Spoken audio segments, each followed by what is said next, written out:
Transistor की हमने normal operation discuss किया। ट्रांजिस्टर के नॉर्मल ऑपरेशन में I emitter is equal to base plus collector current. We have discuss this expression और emitter current और base current हमने discuss किया। नाउ देखिए बेटा, ट्रांजिस्टर कई सारी कॉन्फ़िगरेशंस में यूज़ किया जा सकता है। तो ट्रांजिस्टर के कैरेक्टरिस्टिक्स जब हम डिस्कस करते हैं तो we can have different configurations of the transistor. So देखो बेटा, क्या क्या कॉन्फ़िगरेशंस पॉसिबल हैं किसी भी ट्रांजिस्टर की। All I will be taking, there are basically 3 configurations that are possible for a transistor, और ये तीनों की तीनों कॉन्फ़िगरेशंस मैं बनाऊंगा। नाउ तीनों की तीनों कॉन्फ़िगरेशंस मैं बनाऊंगा। देखिए बेटा, first is common emitter configuration, common emitter configuration. Next is common base configuration, sorry, first is common base configuration, next is common emitter configuration, common emitter configuration, and lastly we have the common collector configuration, common collector configuration. now देखिए बेटा, common base configuration में हम लोग base जो है, base terminal को common कर देते हैं with the emitter as well as the collector, और कॉमन एमिटर कॉन्फ़िगरेशन में एमिटर को कॉमन कर देते हैं with the base and the collector, और कॉमन कलेक्टर कॉन्फ़िगरेशन में we make the collector common with the base and the emitter. ठीक है बेटा, तो ये तीन हमारे पास कॉन्फ़िगरेशंस हैं। तीनों कॉन्फ़िगरेशंस को मैं आपके सामने बना के दिखाऊंगा, तीनों के circuit, and in making the circuit I will be using A PNP transistor. तीनों आप चाहे एनपीएन के साथ भी बना सकते हैं, और ऑपरेशन तो तभी पॉसिबल है, आपको पता है, when the emitter base junction is forward biased and the collector base junction is reverse biased, तो नॉर्मल ऑपरेशन तो तभी होता है। ठीक है बेटा, सो अब आप देखिए बेटा, now common base configuration for a PNP transistor बनाऊंगा। ये आपके पास ट्रांजिस्टर,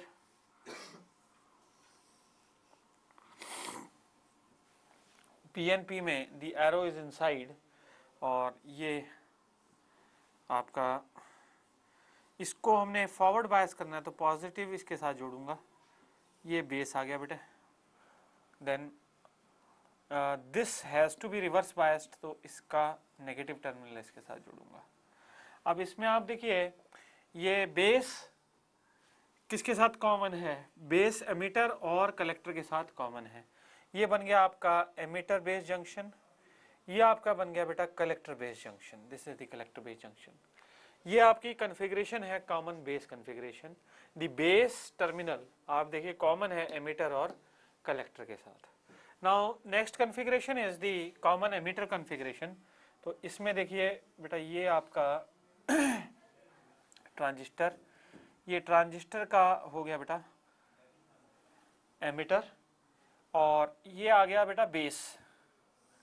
ठीक है, तो इसको हमने फॉरवर्ड बायस करना है ना बेटे, तो अब देखिए ये क्या करेंगे, यहाँ पे आप पॉजिटिव टर्मिनल जोड़ दिया, ये पीएनपी ट्रांजिस्टर है क्योंकि, तो पॉजिटिव इसको फॉरवर्ड करने के लिए we have to join this.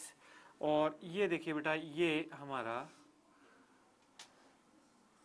Now this is the collector emitter junction. तो कलेक्टर तो रिवर्स बायस करना है, तो इसलिए ये हो गया आपकी ये, तो यहाँ पे ये हो गई आपकी बेस एमिटर बैटरी, और बेटा ये आपका हो गया एमिटर कलेक्टर, तो VCE collector emitter battery VCE।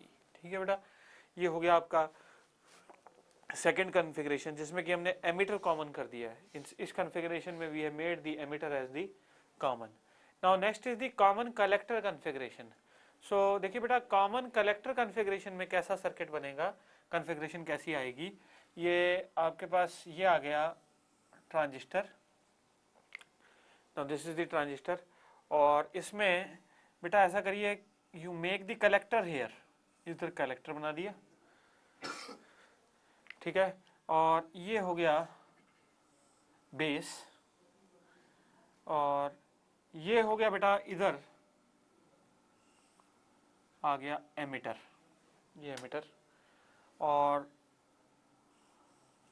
ये चला गया ऐसे, ये ऐसे, ये बेस कलेक्टर, ठीक है बेटा, बेस कलेक्टर, ये इनपुट टर्मिनल हो गया, यहाँ पे इसकी रिवर्स बायसिंग होनी है, इसकी रिवर्स बायसिंग होनी है, तो ये नेगेटिव ऐसे जुड़ेगा और बेस के साथ ऐसे, ठीक है बेटा। और ये आपका एमिटर कलेक्टर जंक्शन है, तो ये देखिए ये कौन सा था बेटा, बेस कलेक्टर VBC, और ये आपका एमिटर कलेक्टर है, और एमिटर होना है फॉरवर्ड बायस, तो एमिटर को यदि आपने फॉरवर्ड बायस करना है तो बैटरी का पॉजिटिव इधर इस तरफ जोड़ोगे, तो ये हो गया आपका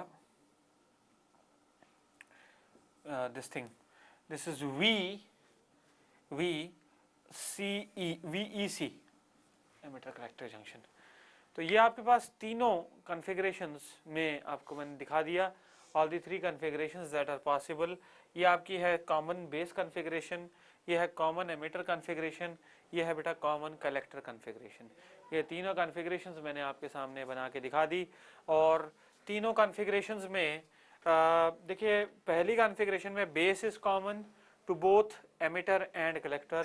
Second configuration में emitter is common to both base and collector, and in the third configuration the collector is common to both emitter and the base. ठीक है बेटा, तो अब आप देखिए इसमें हम लोग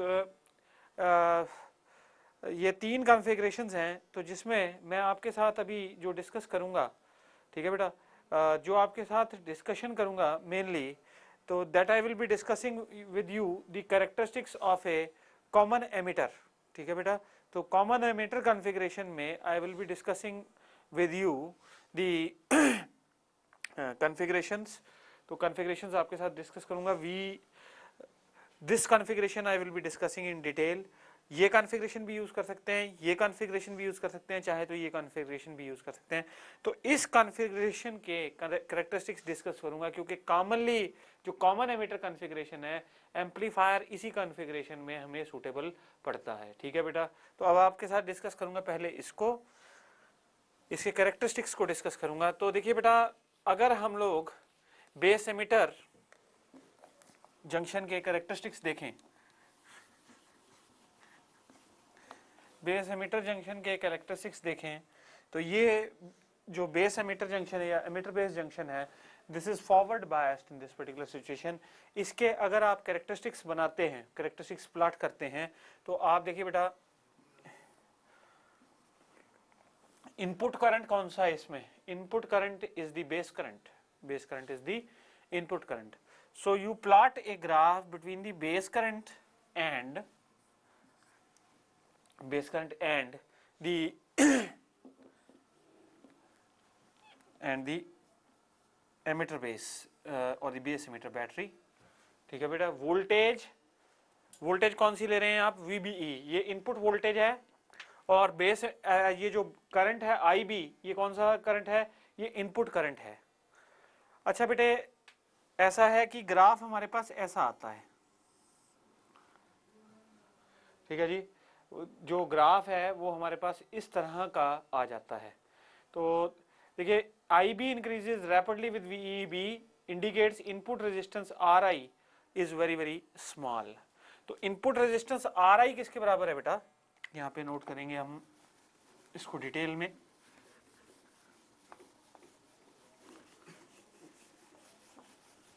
input resistance RI is equal to input voltage, ये कॉमन एमिटर कॉन्फ़िगरेशन को डिस्कस किया जा रहा है।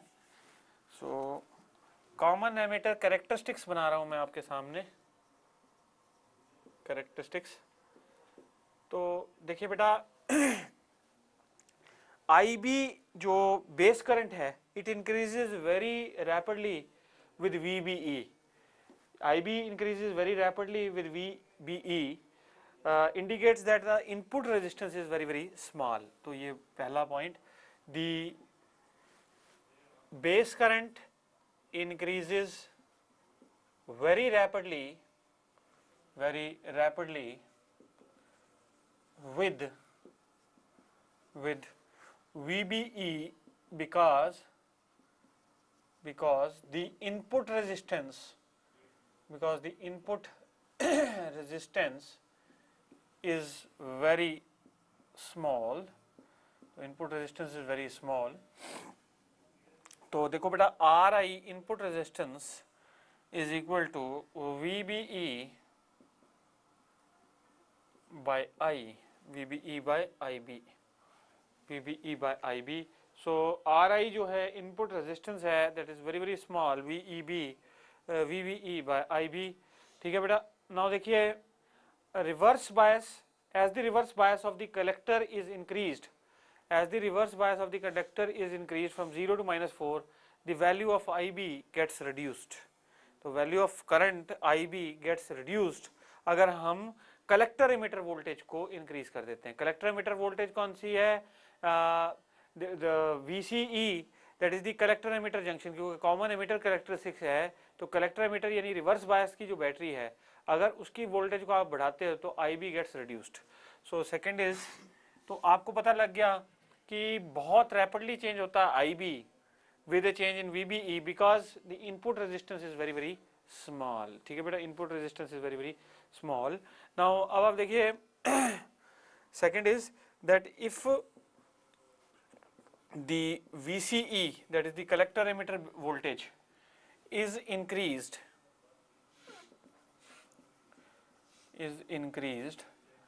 then the base current tends to decrease, the base current tends to decrease। तो बेस करंट जो है वो घट जाता है यदि आप कलेक्टर इमिटर वोल्टेज को बढ़ाते हैं। बेस करंट जो है it tends to decrease. Now और ये क्यों होता है? देखिए बेटा ऐसा है, this is because of the output resistance RO being very large. तो ये क्यों हो रहा है? क्योंकि इसके बढ़ाने पर, जैसे अगर मान लीजिए ये VCE इक्वल टू 0 पर ग्राफ आ रहा है, तो VCE इक्वल टू -4 पर कैसा ग्राफ आता है बेटा? -4 पर ऐसा ग्राफ, यानी base current has decreased, base current has decreased. So this is because of the, this is due to the high output resistance. This is due to the high output resistance because of reverse biasing,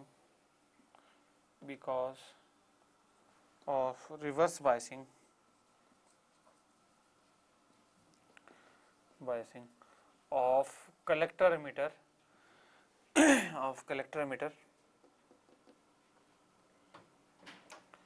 junction. This is because of the reverse biasing of the collector emitter junction. Now this we have talked about the input characteristics. ये हमने किसकी, जो common emitter configuration में है उसमें हमने input characteristics के बारे में बात की है।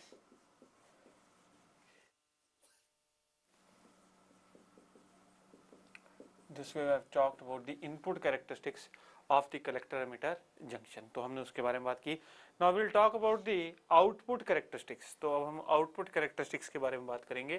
तो input characteristics के बारे में इतना ही।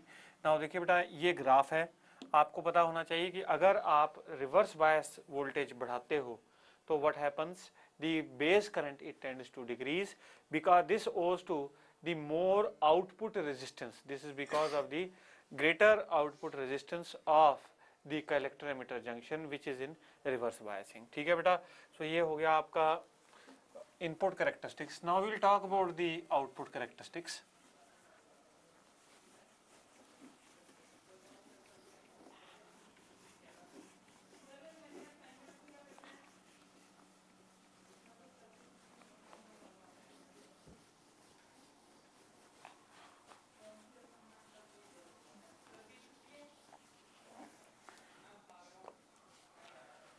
Now next we talk about output characteristics. Next we talk about the output characteristics. Now for the given value of VCE, the collector current increases with the base current। तो बेटा देखो जो collector current है किसी VCE की given value पे, मतलब जो कलेक्टर एमिटर वोल्टेज है और जो कलेक्टर करंट है वो जैसे जैसे बेस करंट बढ़ाते हो तो collector current tends to increase, because you know the emitter current, base current and collector current are linked to each other, ठीक है। सो आउटपुट कैरेक्टरिस्टिक का ग्राफ अगर मैं बनाऊं तो वो हमारे पास कॉमन एमिटर कैरेक्टरिस्टिक्स में किस तरह का आ जाता है, ये कलेक्टर करंट और ये रहा collect the reverse bias voltage, that is the VCE, that is the collector emitter voltage. तो कलेक्टर एमिटर वोल्टेज ये है। अगर आप ग्राफ बनाएंगे तो आपके पास कुछ इस तरह के ग्राफ,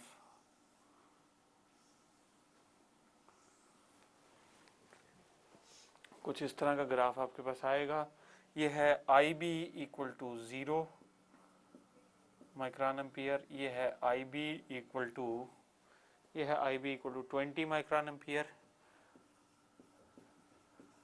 ये है IB equal to 40 micron ampere and this is IB equal to 60 micron ampere. तो आप देख रहे हैं चाहे base collector emitter voltage fixed है, उसको उसका इफेक्ट नहीं हो रहा है, और कलेक्टर करंट किसके कारण चेंज हो रहा है, एज दी बेस करंट। आप बेस करंट को चेंज कर रहे हैं तो कलेक्टर करंट इज चेंजिंग, तो बेस करंट के इंक्रीज होने पर the collector current is increasing for a particular voltage. तो for a particular voltage I can say for a particular VCE, for a particular VCE, the base current, the collector current, sorry, the collector current, the collector current changes with the change in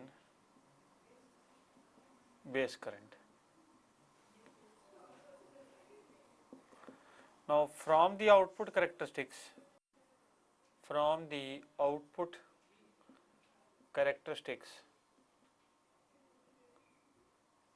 we observe, हम क्या observe करते हैं output characteristic से, we observe that with an increase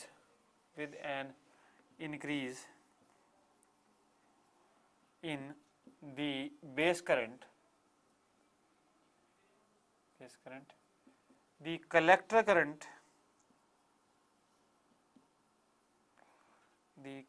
current also increases। तो देखो बेटा, base current के increase पे the collector current also changes, also increases. तो ये हमने आउटपुट कैरेक्टरिस्टिक्स का कर्व डिस्कस किया और इनपुट कैरेक्टरिस्टिक डिस्कस की।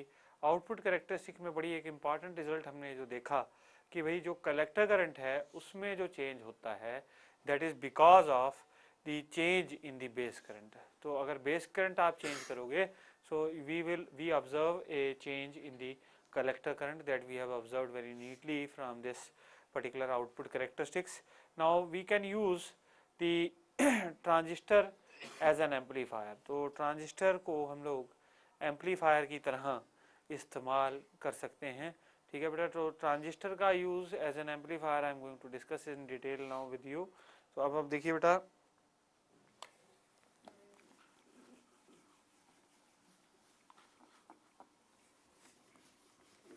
ट्रांजिस्टर की मेजर एप्लीकेशन है, it is used to amplify the signals.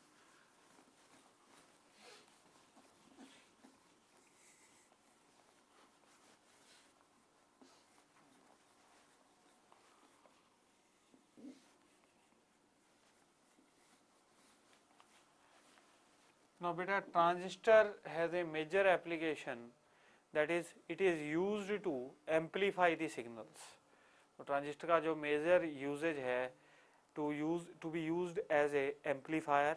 और बेटा देखिए, हमने आम सी बात है, अगर हमने कोई ऑडियो सिग्नल है, उस ऑडियो सिग्नल को, जैसे वॉकमैन है, वॉकमैन के साथ अगर एम्पलीफायर लगा दोगे तो वॉकमैन का जो वीक सिग्नल है एम्पलीफायर उसको एम्पलीफाई कर देता है और साउंड क्वालिटी को इम्प्रूव कर देता है।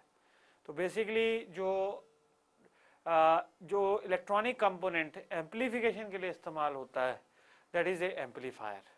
तो उसकी इनपुट क्या है कि we input a weak signal, ठीक है, we input a weak signal, और जो आउटपुट रेजिस्टेंस है उस पर we obtain a amplified signal. अगर हम कॉमन एमिटर एम्पलीफायर की बात करें, सो देखिए बेटा, बेस करंट और आउटपुट पे है कलेक्टर करंट, क्योंकि output resistance is large when compare to the input resistance. So output जो आउटपुट सिग्नल है, आउटपुट जो रेजिस्टेंस है, it is large when compare to the input resistance. ठीक है बेटा, तो इसलिए क्या हो जाता है कि आउटपुट जो वोल्टेज है that is very very much greater than the input voltage. तो output voltage is very much greater than the input voltage. वो कब होता है? when you use the transistor as an amplifier, when you use the transistor as an amplifier। तो अब आप देखिए, हम लोग आमतौर पे कॉमन बेस और कॉमन एमिटर एम्पलीफायर इस्तेमाल करते हैं, लेकिन उनमें दोनों में से भी पॉपुलर ज़्यादा कॉमन एमिटर है। कॉमन कलेक्टर एम्पलीफायर हम लोग नहीं इस्तेमाल करते क्योंकि उसमें पावर गेन लो होता है। कॉमन कलेक्टर कॉन्फ़िगरेशन में जो है एम्पलीफायर इस्तेमाल होता ही नहीं है। तो कॉमन बेस और कॉमन एमिटर कॉन्फ़िगरेशन में we use mostly we use the amplifier in these two configurations, and primarily we use the common emitter configuration as an amplifier to amplify the input signals। तो मैं आपसे common base amplifier detail में discuss करूंगा और common emitter amplifier detail में discuss करने जा रहा हूं। सो देखिए बेटा, नाउ सबसे पहले I will take up the common base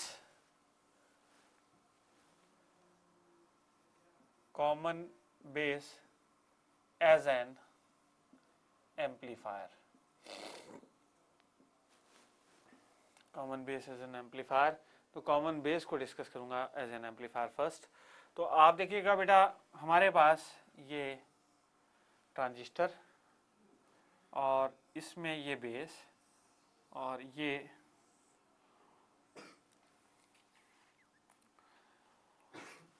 थोड़ा सा मैं बेटा साइड में बनाता हूँ। यहाँ पे देखिएगा, ये आपका ट्रांजिस्टर, ये बेस, ये लेट्स से पीएनपी ही है ट्रांजिस्टर। तो ये आपका ये हो गया सिग्नल की जगह, जहाँ से इनपुट सिग्नल आप देंगे जिसको कि आपने एम्पलीफाई कराना है, और लेट्स से ये एसी सिग्नल है जिसको आप एम्पलीफाई कराना चाह रहे हैं।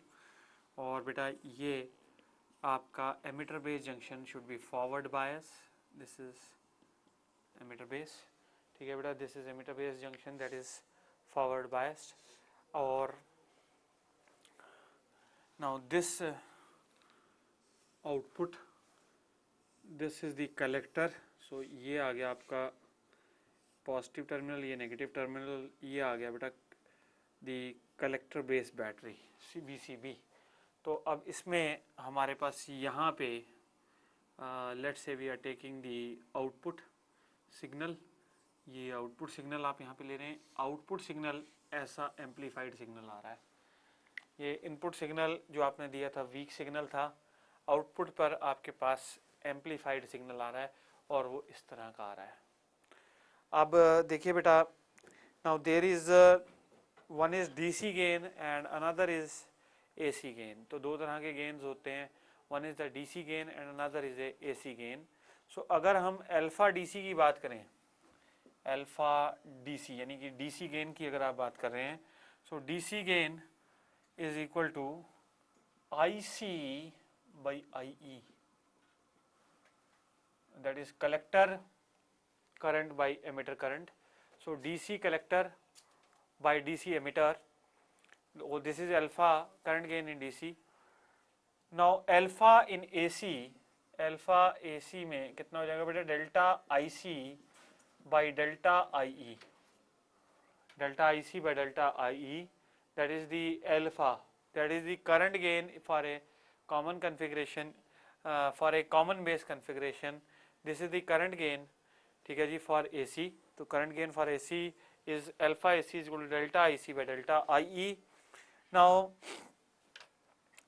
let's say the output resistance is RO and input resistance is RI. ठीक है बेटा, तो करंट गेन का फॉर्मूला आप देख लीजिएगा, alpha A C delta I C B delta I E. इसके बारे में खास बात और बताना चाहूँगा कि देखिए जो आई सी और आई ई करंट्स हैं, I E current generally the emitter current change is greater than the collector current, because आपको पता ही है कि जो कलेक्टर करंट होता है that is smaller when compare to the emitter current. तो ये रेशियो जो आएगी this is always less than 1, यानी alpha for A C is less than 1, यानी current gain for A C is lesser than 1, is smaller than 1, so current gain for AC is less than 1। अब आप देखिए बेटा इस particular situation में अब ये तो करंट गेन का एक्सप्रेशन हो गया, तो दूसरा है कि जो आउटपुट सिग्नल आ रहा है, जो आउटपुट एम्पलीफाइड सिग्नल आपके पास आ रहा है उसमें और इनपुट सिग्नल में कोई फेज डिफरेंस नहीं है, there is no phase difference between the output signal and the input signal, दोनों के बीच में कोई भी फेज डिफरेंस नहीं आ रहा है। अच्छा, दूसरी बात है बेटा कि what is the voltage gain, तो वोल्टेज गेन किसके बराबर है? देखिए बेटा वोल्टेज गेन जो है that is equal to output voltage by input voltage, that is equal to V O by V I. तो वी ओ कितना है बेटे? VO is equal to output current delta IC into output resistance RO upon delta IE into input resistance that is RI। So देखो बेटा ये जो voltage gain हो जाएगा delta IC by delta IE is alpha into RO by RI। आपको पता है output resistance is greater than the input resistance because the output जो टर्मिनल है दैट इज जो आउटपुट है वो आ रही है आपकी कलेक्टर बेस जंक्शन पे, और collector base junction reverse biasing में रेजिस्टेंस इज वेरी लार्ज, तो इसका मतलब अल्फा इंटू क्या आ जाएगा बेटा? Resistance gain, alpha into resistance gain. तो आउटपुट क्या आ गया? वोल्टेज गेन कितना हो गया? Alpha that is current gain into resistance gain. Now power में कितना गेन हो रहा है? We can calculate the power gain also. तो पावर गेन भी अब आप कैलकुलेट कर सकते हैं इसमें। देखिए बेटा power gain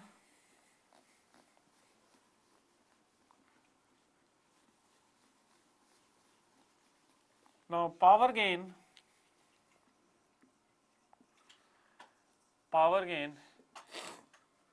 is equal to output power by input power। Power gain is equal to output power by input power. अब आप देखिए बेटा output power by input power, output power कितनी होगी? That is equal to voltage output,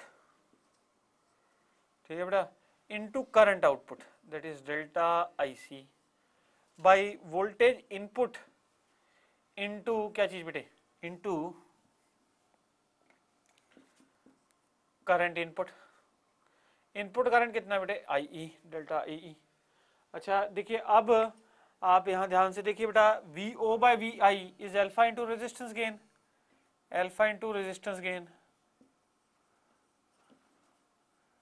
is V O by V I into क्या हो जाएगा बेटे? Alpha, I C by E again alpha. तो आपके पास आ गया, इसका मतलब है पावर गेन कितना हो गया? Alpha square into resistance gain.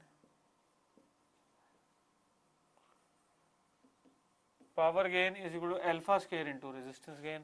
तो ये हमारा यूजेज हो गया कॉमन बेस का एज एन एम्पलीफायर। और ये देखिए बेटा इसमें जो करंट गेन हो रहा है दैट इज लेस देन 1, इसी करके we prefer a common emitter amplifier over it. तो कॉमन एमिटर एम्पलीफायर ज़्यादा हम लोग इस्तेमाल करते हैं because the current gain is more in case of a common emitter amplifier. Now I will take up the common emitter amplifier. तो common emitter amplifier को consideration में लूंगा मैं।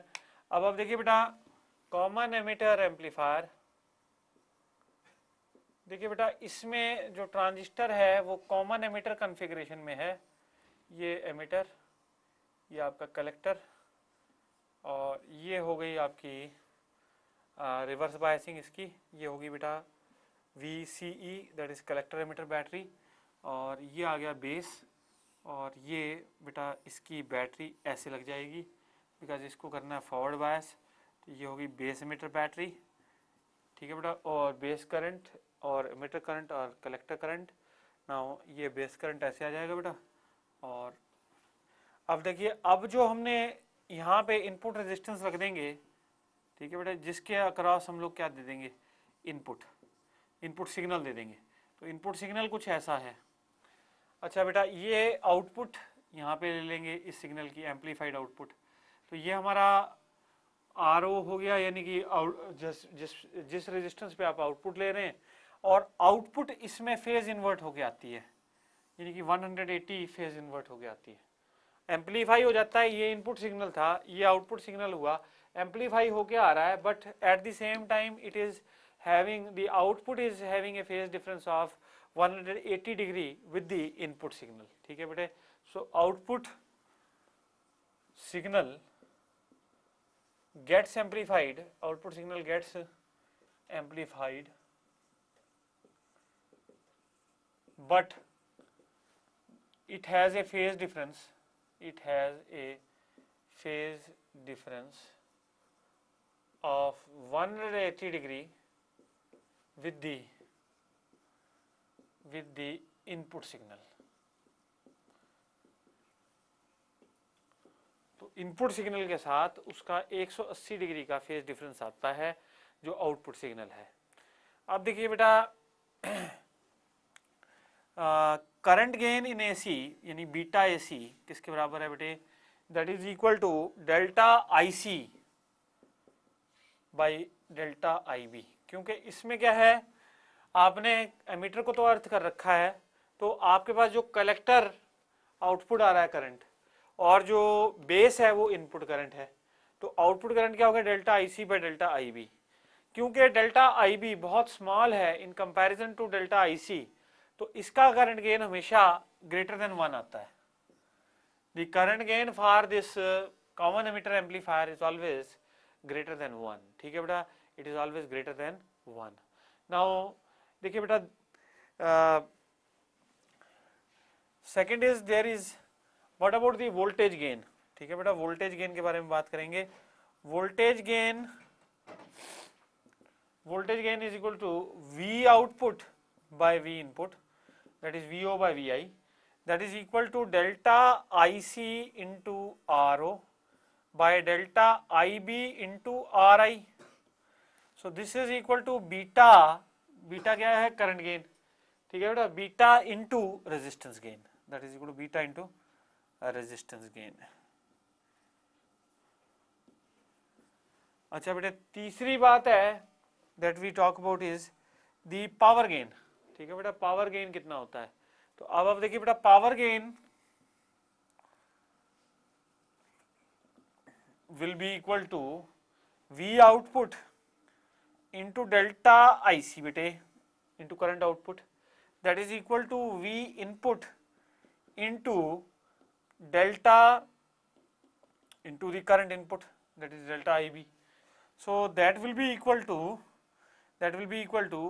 अब ये देखो बेटा, ये VO by VI कितना है, बीटा इंटू रेजिस्टेंस गेन, ये कितना है, ये भी बीटा हो जाता है, तो बीटा इंटू बीटा कितना हो गया, beta square into resistance gain, into resistance gain, ये क्या आ गया बेटा, पावर गेन। अब आप देखिए कि इस एम्पलीफायर का, कॉमन एमिटर एम्पलीफायर का जो पावर गेन है, that is very much larger when compare to the power gain of a common base configuration. क्यों, क्योंकि इसमें बीटा इज ग्रेटर देन 1, जो करंट गेन है वो ज्यादा 1 से बड़ा है, ठीक है बेटा। तो इसलिए जब हमें अगर ये है कि आउटपुट भले ही फेज इन्वर्ट होके आ रही हो, हमने एम्पलीफायर यूज करना है and we are not concern कि भी आउटपुट फेज इन्वर्ट होके आती है नहीं आती, तो in that particular situation we prefer using a common emitter amplifier. और कॉमन बेस एम्पलीफायर हम लोग तभी इस्तेमाल करते हैं when we don't want the output to be phase inverted, ठीक है बेटा। आउटपुट को जब फेज इन्वर्टेड नहीं चाहते हम, तब we use a common base amplifier. तो this is all about the common emitter amplifier.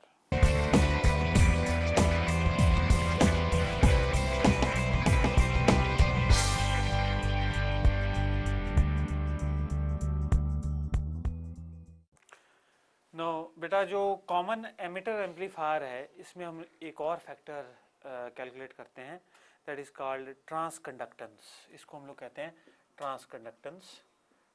Now what is the transconductance? Transconductance is denoted by GM. तो GM is equal to delta IC, that is the output collector current, by delta VBE, delta IC by delta VBE, और this is for some particular collector emitter, यानी कि reverse bias voltage. तो collector emitter voltage, ये किसी particular value of collector emitter voltage पर जो collector current है by the base emitter voltage, this ratio is called transconductance of a common emitter amplifier. इसको हम ट्रांस कंडक्टेंस कहते हैं। अब आप देखिए बेटा, इसमें अगर हम देखें जी, ट्रांस कंडक्टेंस GM, इसको डेल्टा IB से डिवाइड कर दीजिए, और मतलब बेस करंट से डिवाइड और बेस करंट से मल्टीप्लाई, डेल्टा IB से मल्टीप्लाई, डेल्टा IB से डिवाइड। तो अब आप देखिए बेटा, delta IC by delta IB into बेटे delta IB by delta VBE by delta VBE। अब आप देखिए बेटा, ये delta IC by delta IB, यानी कि change in collector current over the change in base current, ये क्या होता है? This is the gain, this is the current gain of a common emitter amplifier. तो this is GM, transconductance is equal to GM is equal to beta. अच्छा, अब देखो बेटा, ये जो है base emitter voltage by base current, ये क्या? Input voltage by input current is equal to input resistance. तो ये इसका क्या हो जाएगा? रेसिप्रोकल हो जाएगा यहाँ पे। तो transconductance is equal to current gain over input resistance. Transconductance is equal to current gain over input resistance. तो trans current is equal to current gain over input resistance. ये हमारा हो गया बेटा ट्रांस कंडक्टेंस, एक factor होता है which we calculate for a common emitter amplifier इस कॉन्फ़िगरेशन में। इज इट क्लियर बेटे? Next that I am going to discuss with you,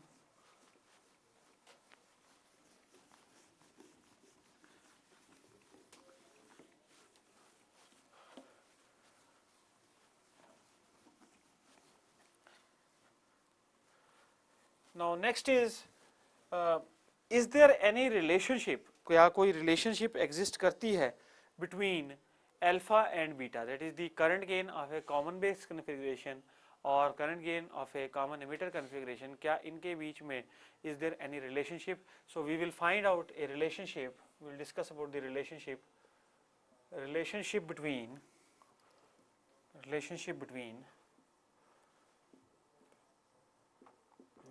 between alpha and beta, where alpha and beta are, these are the alpha और beta क्या है? current gains, these are the current gains of the common base and common emitter amplifiers,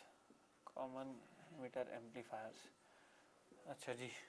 now इसमें देखिए बेटा, alpha और beta के बीच का relationship देखना चाहते हैं। अल्फा आपको पता है, व्हाट इज अल्फा?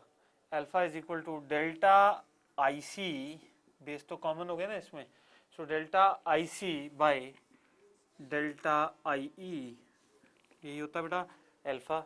और बीटा किसके बराबर होता है? Beta is equal to delta IC by delta IB, delta IC by delta IB।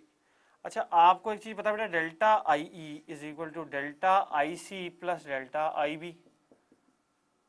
Emitter current is equal to base plus collector, ठीक है बेटा? तो यह कलेक्टर प्लस बेस, ठीक है। अब देखो बेटे, बीटा और अल्फा के बीच में आप रिलेशनशिप निकालना चाहते हैं, तो इसको मैं क्या करूंगा? अब अल्फा जो है इसका 1 बाय अल्फा कर दूंगा, तो 1 बाय अल्फा कितना हो जाता है? Delta IE by delta IC।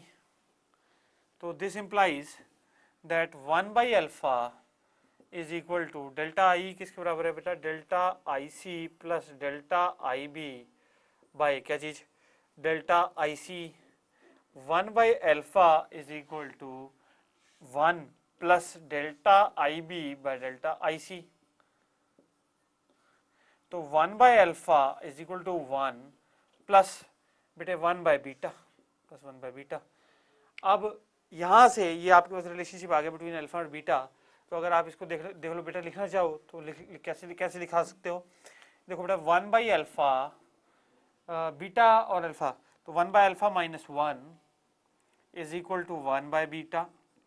सो बेटा 1 minus alpha, this implies that 1 minus alpha upon alpha is equal to 1 by beta. So this implies that beta is equal to alpha over 1 minus alpha. So beta is equal to alpha over 1 minus alpha. So ये alpha क्या है? Current gain in the common emitter configuration, और current gain in the common emitter configuration is equal to current gain in the common base configuration over 1 minus current gain in the common base configuration. So this is the relationship between beta and alpha। ठीक है बेटा, common emitter और common base जो configurations हैं उसमें ये relationship है हमारे पास में। Now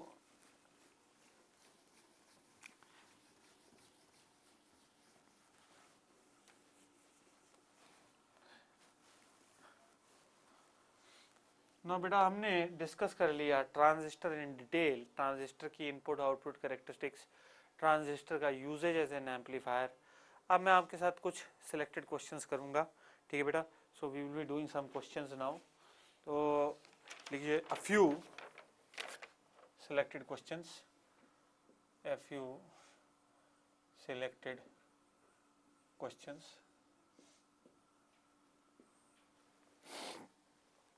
Now problem number 1, the energy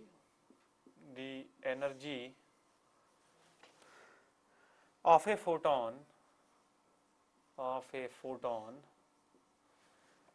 of sodium light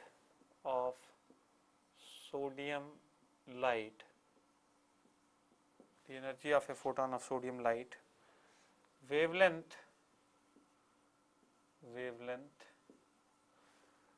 589 nanometers equals the band gap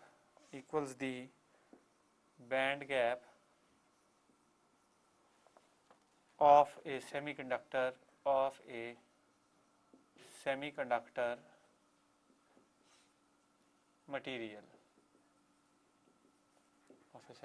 material, find the minimum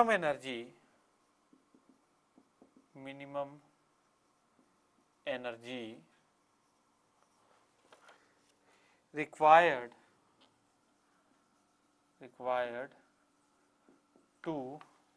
to create a whole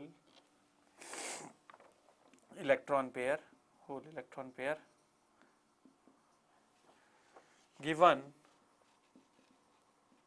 H is equal to 4.13 into 10 power minus 15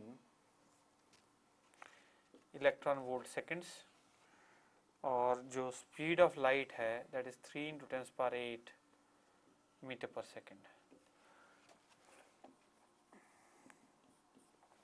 now देखिए बेटा, the energy of a photon of sodium light है, उसके photon की energy दे रखी है हमको, उसके photon की वेवलेंथ दे रखी है, equals the band gap of a semiconductor material, और find the minimum energy required to create a whole electron pair। तो कितनी एनर्जी मिनिमम रिक्वायर्ड है to create a whole electron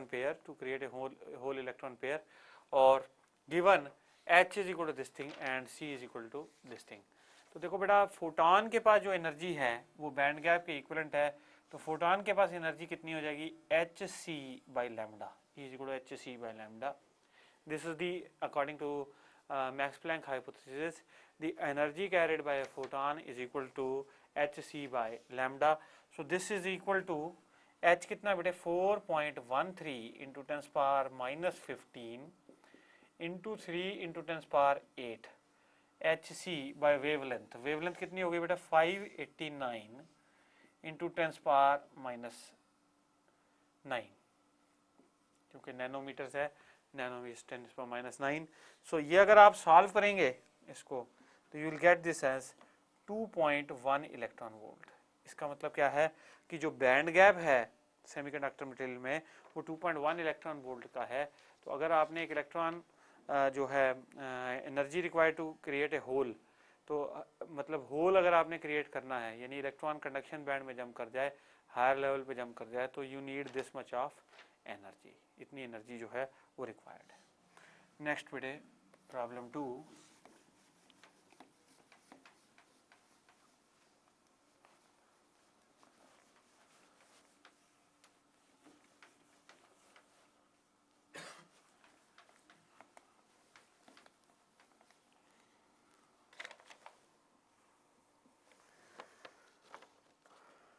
A semiconductor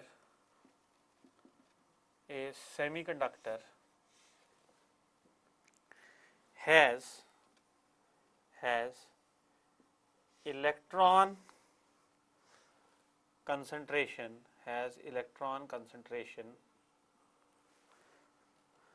of 8 into 10 power 19 per meter cube and hole concentration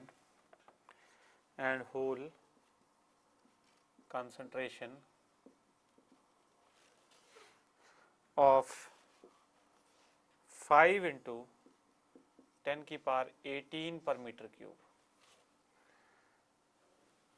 The electron mobility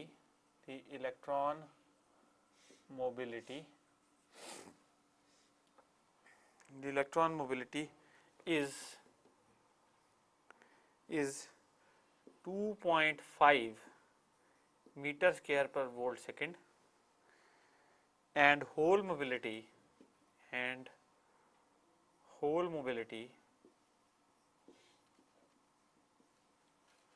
is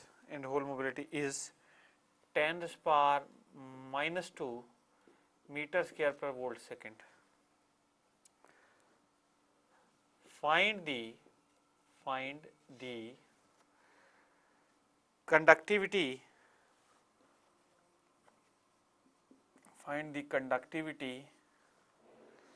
of the semiconductor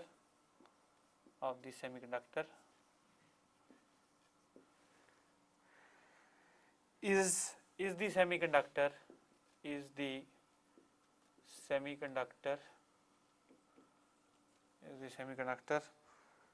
N type or P type. Is the semiconductor N type or P type?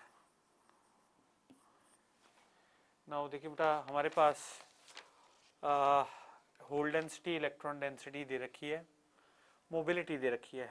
Mobility मैंने आपको बताया था, that is mobility is drift velocity of the hole by electric field, और whole की mobility होगी और electron की mobility होगी drift velocity of electron by electric field.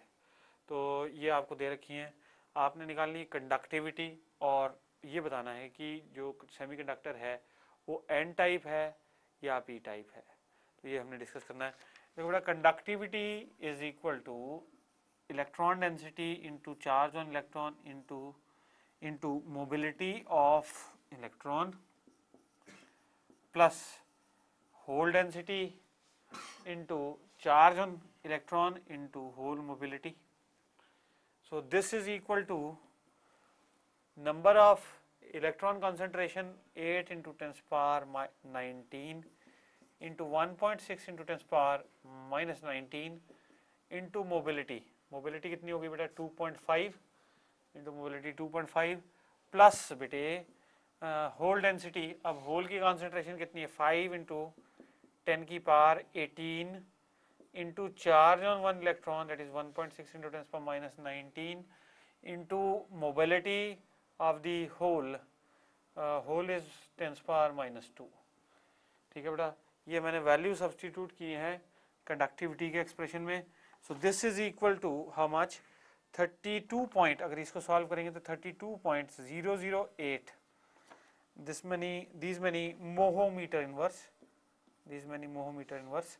ये हो गई क्या, this is the conductivity of the given semiconductor. और बेटा आपसे पूछा गया है कि ये कैसा सेमीकंडक्टर है, एन टाइप है या पी टाइप है. तो आप देखिए बेटा, the electron concentration, the electron density is greater than the hole density. So therefore अगर इलेक्ट्रॉन मेजॉरिटी कैरियर्स हों, यानी इलेक्ट्रॉन्स की कंसंट्रेशन ज़्यादा हो, तो this type of semiconductor is called a N type semiconductor. तो ये सेमीकंडक्टर किस तरह का है, this is a N type semiconductor. इसको हम लोग कहते हैं एन टाइप सेमीकंडक्टर. ठीक है बेटा. सो ये हो गया आपका problem number 2.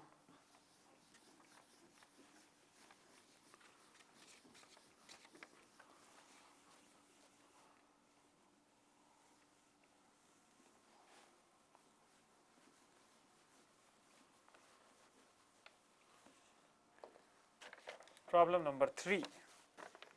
Next is problem number 3. A battery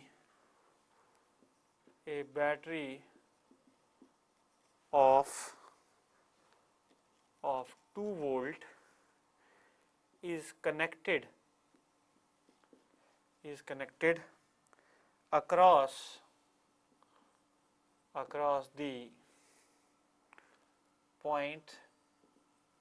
the point A and B as shown in the figure,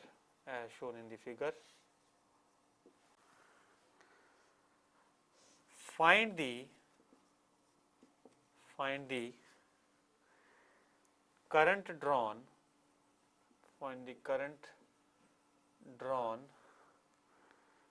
if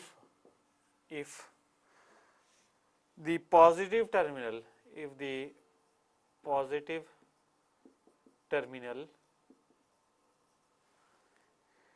is connected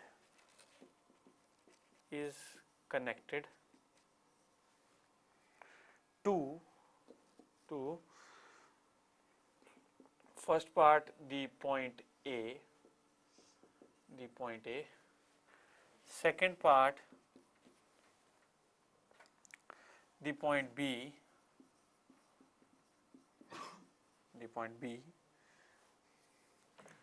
assume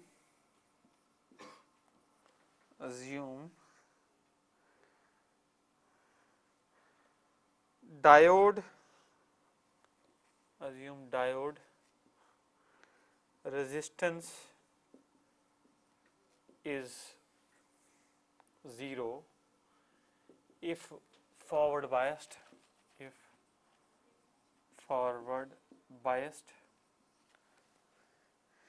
and infinite in reverse bias.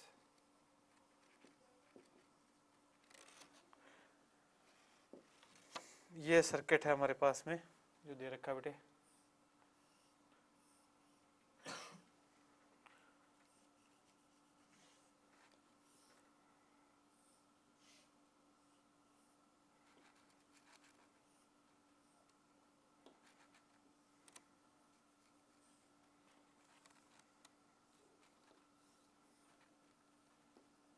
ये पॉइंट ए, ये point B, और यहाँ पे 10 ओम का resistance है, यहाँ पे 20 ओम का रेजिस्टेंस है.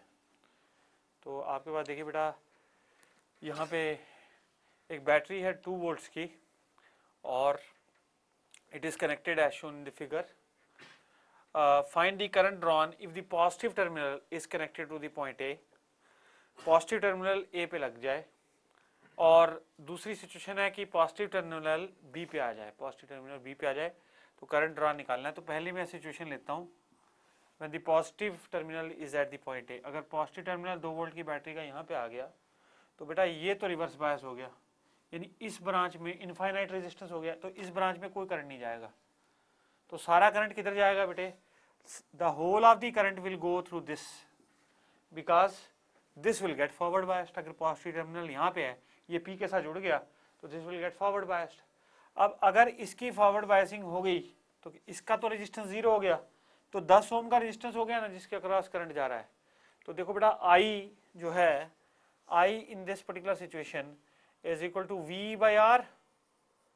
सो दैट इज वी कितना है 2/10, तो इसका मतलब है 0.2 एम्पियर का करंट अब ड्रॉ होगा बैटरी से इस सिचुएशन में। अच्छा बेटा सेकंड सिचुएशन में हमने बैटरी को रिवर्स कर दिया है। सेकंड सिचुएशन में भी reverse the battery, that means positive B पे कर दिया और नेगेटिव इधर कर दिया।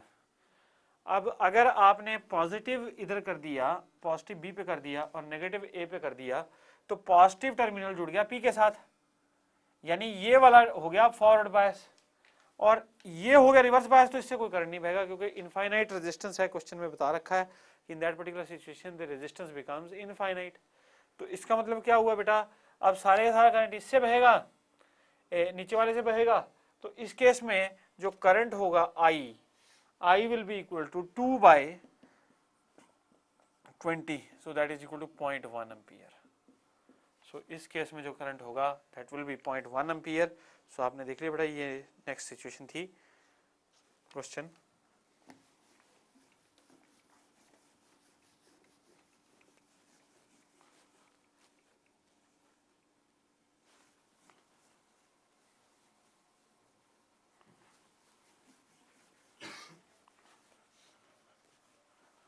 Now next is problem number 3, problem number 4.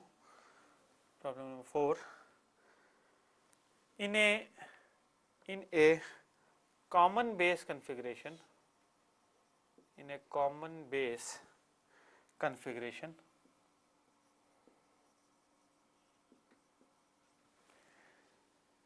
emitter current IE is 1 milliampere and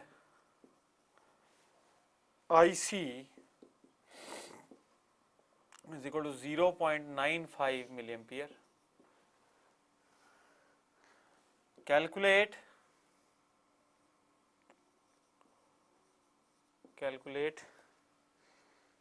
the value of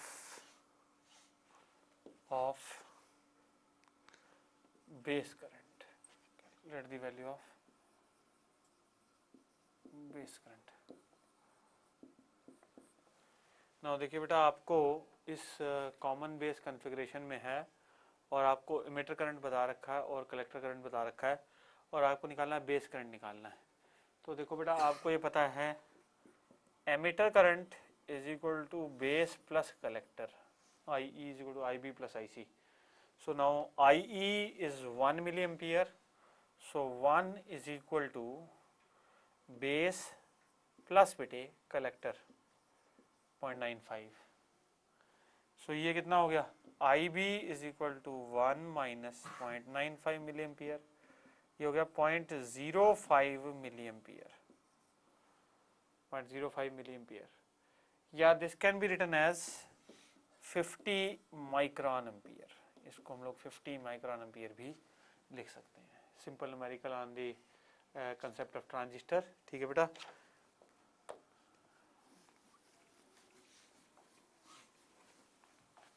next देखेंगे problem 5th। Problem number 5,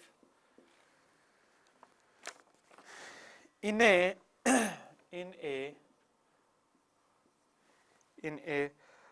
common base configuration,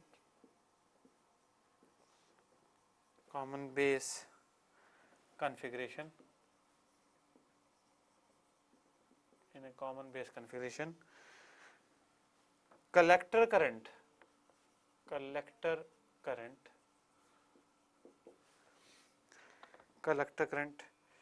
is is 0.95 milliampere and base current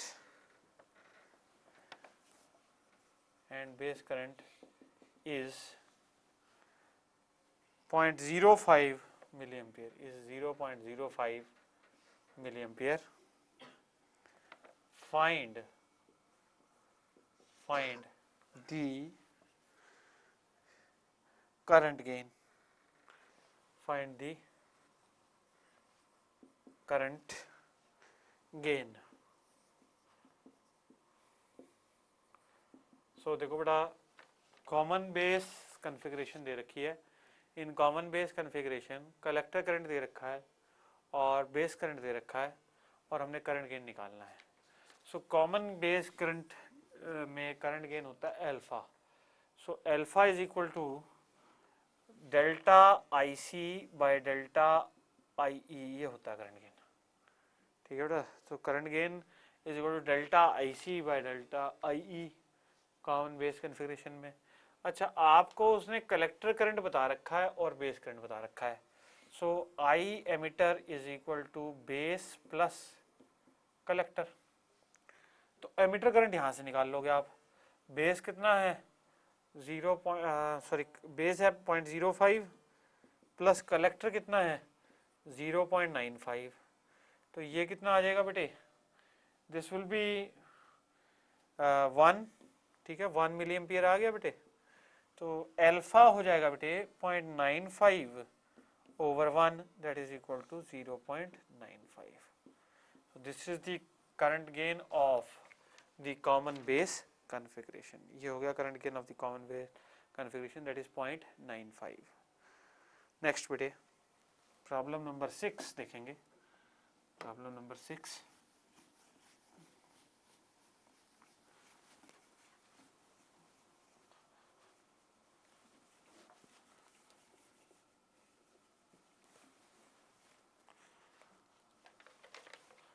Number 6, find the value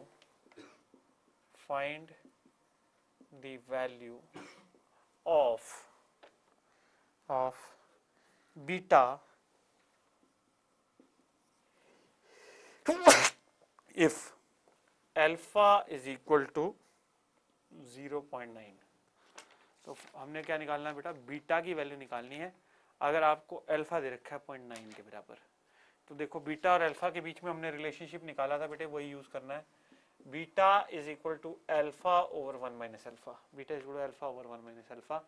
सो ये हो जाता है हमारे पास, alpha कितना है 0.9 over 1 minus 0.9. तो ये कितना हो गया 0.9 over 0.1, that is 9. So beta कितना हो गया बेटा, इस सिचुएशन में beta becomes equal to 9. Beta is equal to 9. Next बेटे problem number 7.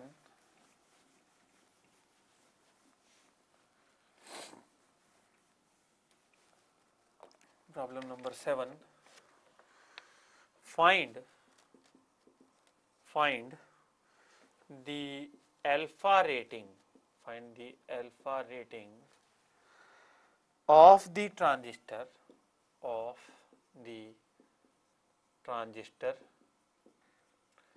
shown in the figure.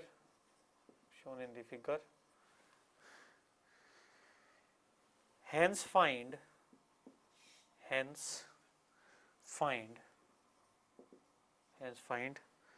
collector current. Hence find collector current using both alpha and beta equal to 49 rating of the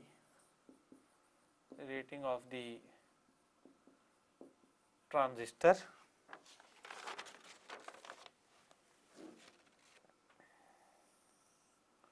ये given है बेटा हमें figure.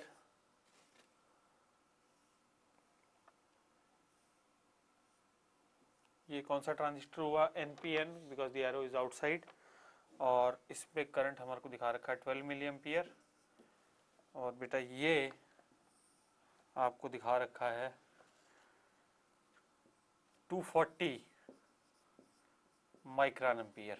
ये 240 micron ampere है, 12 milli ampere है emitter current, और इसका बीटा कितना है बेटा 49। तो ये आपको दे रखा है। हमने इसकी अल्फा रेटिंग निकालनी है, और हमने इसका अल्फा रेटिंग निकालनी है और कलेक्टर करंट निकालना है। We used to find out the collector current using both alpha and beta. Now देखो बेटा, you know emitter current is equal to base current plus collector current. तो आपने कलेक्टर करंट निकालना है। आप देखिए बेटा, बेस करंट आपको दे रखा है और एमिटर करंट दे रखा है। एमिटर कितना है 12 मिली एम्पियर, और 12 मिली एम्पियर है, तो ये हो जाएगा 12 मिली एम्पियर लिख लो, चलो कोई नहीं, that is equal to 240 micron ampere plus delta IC plus the collector current. ठीक है बेटे, सो ये देखिए ये हो जाएगा बेटे delta IC will be equal to what 12 milli ampere minus 240 micron ampere. अब बेटा माइक्रोन और मिली के बीच में रिलेशनशिप है, ठीक है बेटा। सो ये अगर आप सॉल्व करोगे तो you will get this as 11.76 milli ampere, 11.76 milli ampere. ये आ जाएगा कौन सा, collector current. So collector current आ गया बेटे आपके पास 11.76 मिली एम्पियर, क्योंकि माइक्रोन तो छोटा है ना बेटे। सो ये आ गया आपके पास 12 माइनस 0.24 हो गया ना, 12 minus 0.24, this can be written as 0.24 milli ampere. तो 0.24 अगर सब्ट्रैक्ट करोगे तो 11.76 आ गया, ये कलेक्टर करंट आ गया। अच्छा बेटा, अल्फा यानी कि कॉमन बेस कॉन्फ़िगरेशन में आपको चाहिए ना, तो current gain alpha is equal to what, delta IC by delta IE। ठीक है बेटा, delta IC by delta IE।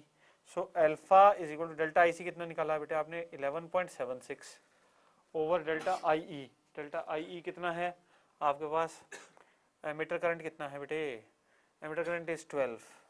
तो ये अगर आप सॉल्व करते हैं तो you will get this answer as 0.98।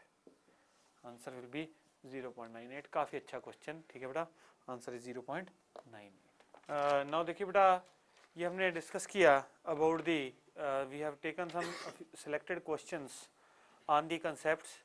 अच्छा बेटा, एक जो बीच में थोड़ी सी बात और आपको रिवाइज करा दूं कि इन ए common collector, in common collector configuration, in common collector configuration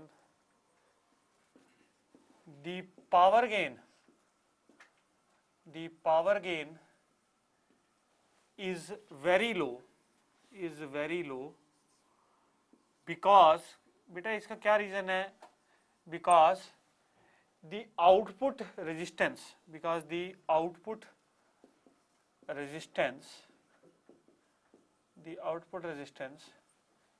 is very low in comparison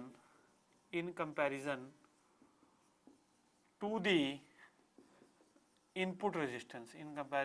input resistance,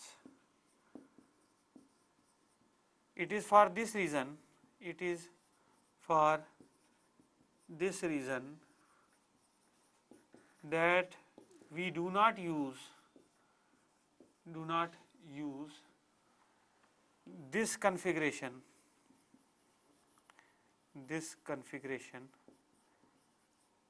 as an amplifier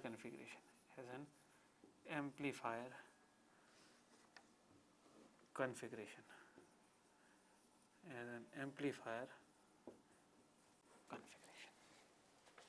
ठीक है बेटा। सो ये हमारा कॉमन कलेक्टर जो कन्फिग्रेशन है उसमें आउटपुट रेजिस्टेंस बड़ा लो होता है, इसलिए हम लोग इसको we don't use it as a amplifier configuration.